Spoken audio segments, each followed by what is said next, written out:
welcome back to your exciting show. You're still on air with me, Claire, and I have two of my guests joining me here today. I have Iberi and I have Rukera.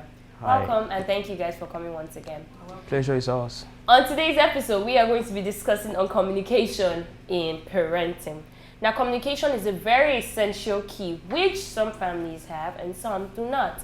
Now, I want to ask, what do you think about communication in parenting? Well, I feel that parents should always try to communicate with their children, always voice out what they are thinking, and let there be like a verbal agreement or a verbal understanding of what they are trying to do with and trying to move on with.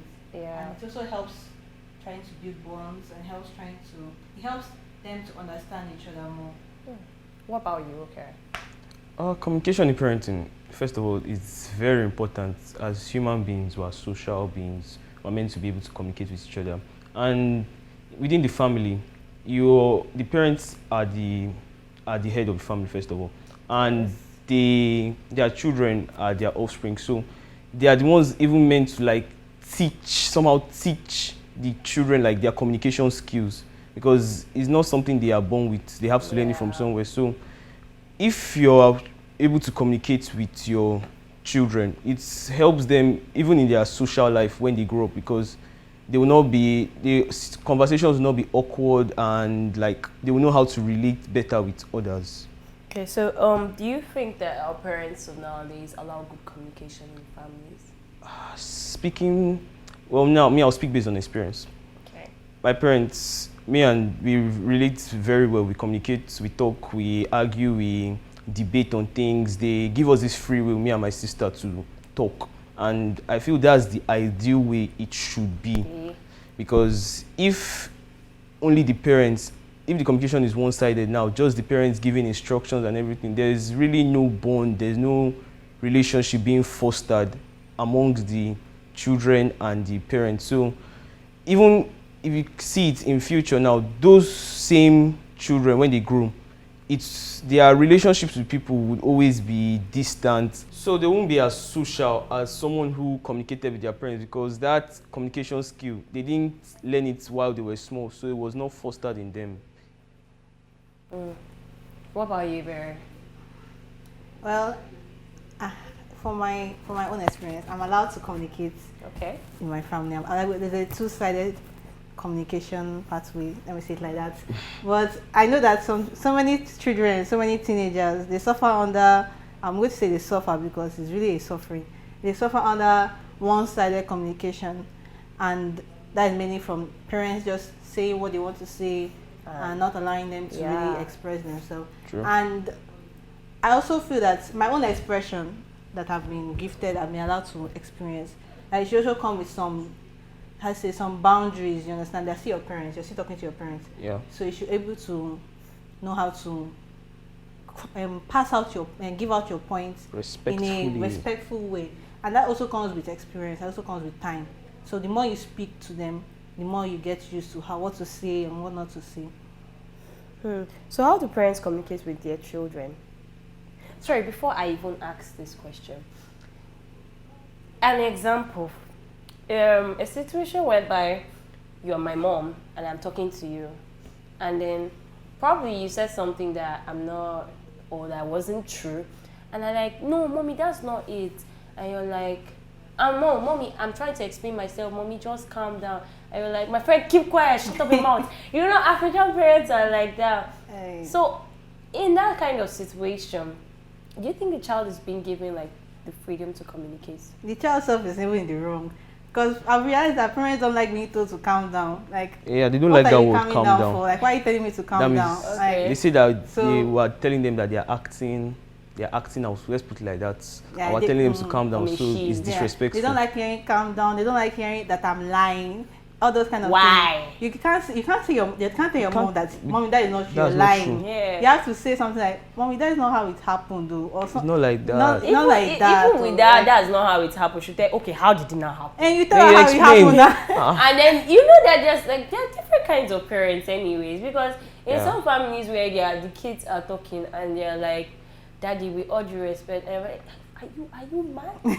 Like, you know, that one with all due respect. I say that's some words that some parents don't like to hear. That with all due respect means you're most definitely going to say something disrespectful. So, but I feel that parents should also, you know, those kind of things, they are saying those things because they don't even know what to say in the first place. There are literally different examples to like explain these things.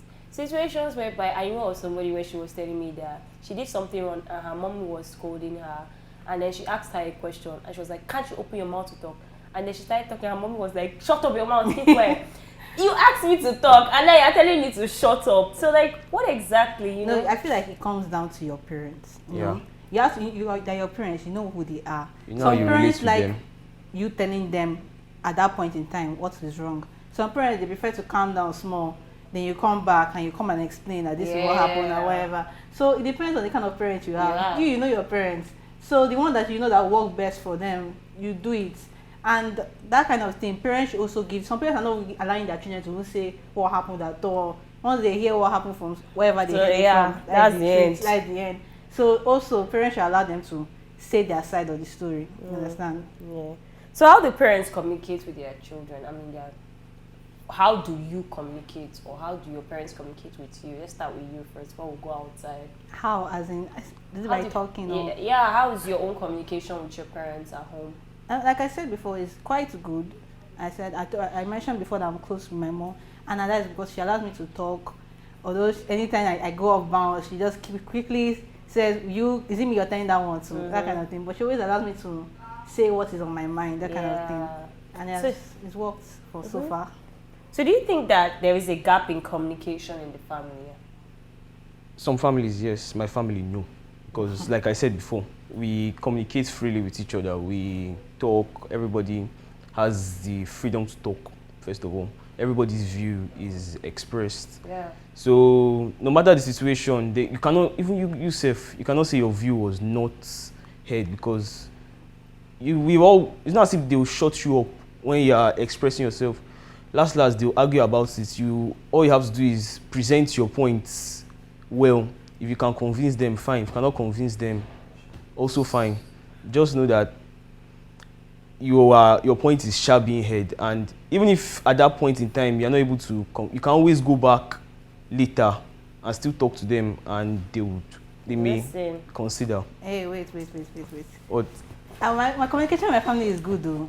But I have to talk for those people that are not good. That's not good for them. Yeah. Some people that even this one you're telling them that some people it's not going to work because their parents' mind is that I know what happened. I know what I want. I know what this. I know.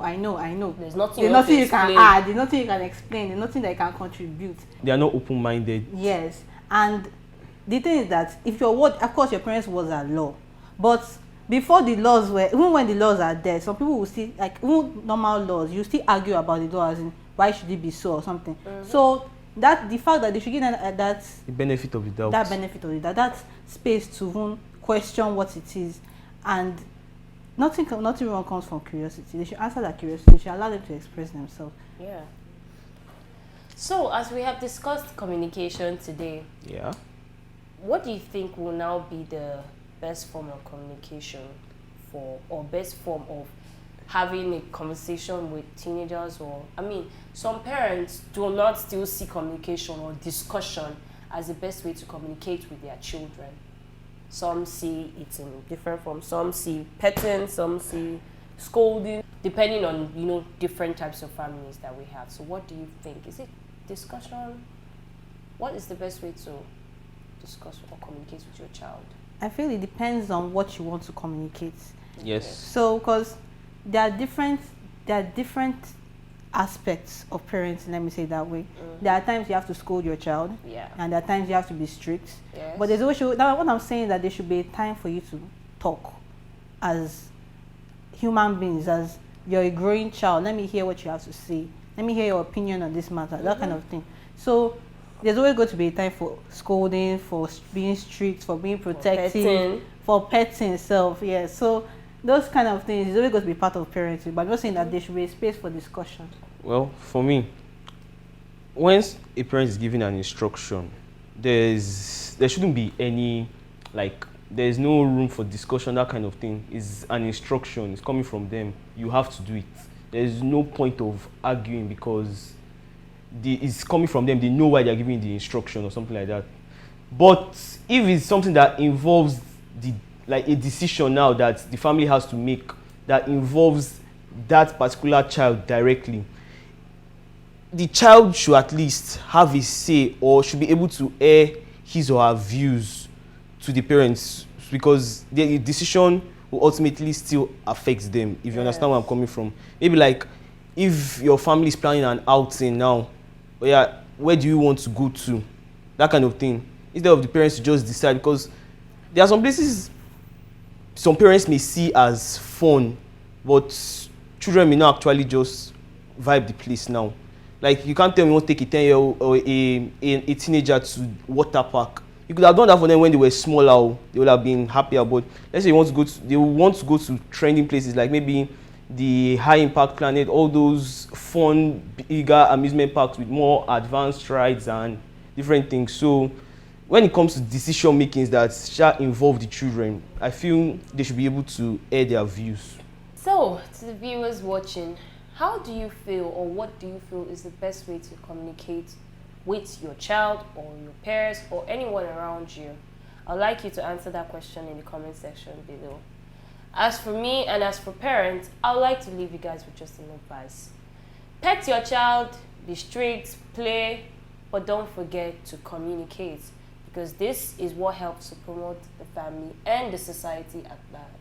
Thank you all for watching, and we do hope that you stay tuned to more of what we have in stock for you. Bye.